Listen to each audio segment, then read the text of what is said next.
On commence cette émission au centre-ville de Sarreguemines. On est en lien normalement avec Camille. Et Camille, c'est la foire toute la journée ? Oui, c'est l'une des 3 braderies qui existent ici à Sarreguemines et qui se déroule chaque année à côté de la braderie de la Saint-Thomas et la braderie de Saint-Michel qui a lieu au mois de septembre. Et aujourd'hui, à la foire et braderie de la Mi-Carême, on se retrouve ici en direct de la rue Sainte-Croix. Ça se poursuit aussi tout au long du centre-ville, notamment aussi la rue Raymond Poincaré qui est juste derrière nous.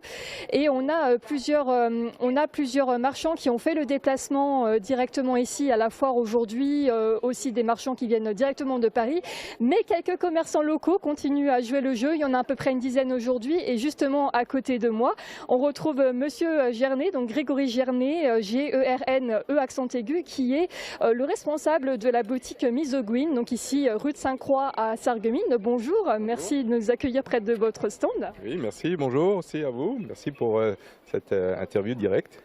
Est-ce que vous participez chaque année à cette braderie? Alors je participe aux 3 braderies, je pense que c'est pas une obligation, mais c'est un vœu de la marque aussi d'être présente sur des braderies, parce que c'est un élément pour faire vivre les centres-villes, donc c'est important d'être présent à ce jour-là. Est-ce que c'est si facile pour un commerçant local d'organiser comme ça une braderie? J'imagine qu'il y a un petit peu d'organisation à prévoir.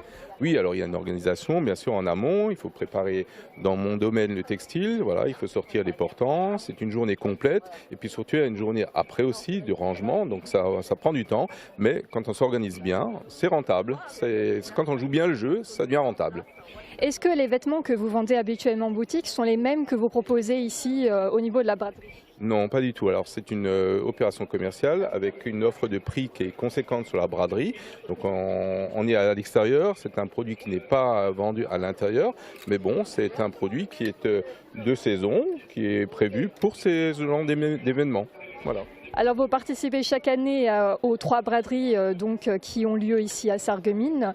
Est-ce que vous avez vu, vous, des changements en termes d'évolution de cette braderie de la Mi-Carême?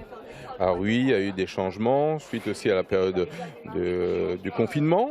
Mais bon, maintenant il y a un retour de ces braderies, peut-être un peu moins de chaland, mais bon, il y a quand même un retour. Après, on est toujours lié un petit peu au phénomène du temps, mais aujourd'hui c'est tout bon, quoi. Il ne va pas pleuvoir, donc c'est tout bon. Il y a pas mal de gens qui circulent, enfin, le chaland est présent. D'accord. Eh bien, je vous remercie, Monsieur Gernet, pour cette interview ici en direct de la braderie de la foire de la Mi-Carême à Sarreguemines. Ça se poursuit tout au long de la journée jusqu'à 18h30, donc ici en plein cœur du centre-ville de Sarreguemines, que ce soit du côté de la rue Raymond Poincaré à la rue Sainte-Croix, en sachant qu'il y aura peut-être quelques restrictions de circulation tout autour du secteur, donc attention à où vous allez vous stationner ici tout autour du centre-ville de Sarreguemines. Merci beaucoup Camille, merci aussi pour ces précisions et puis merci à Francis pour les moyens techniques.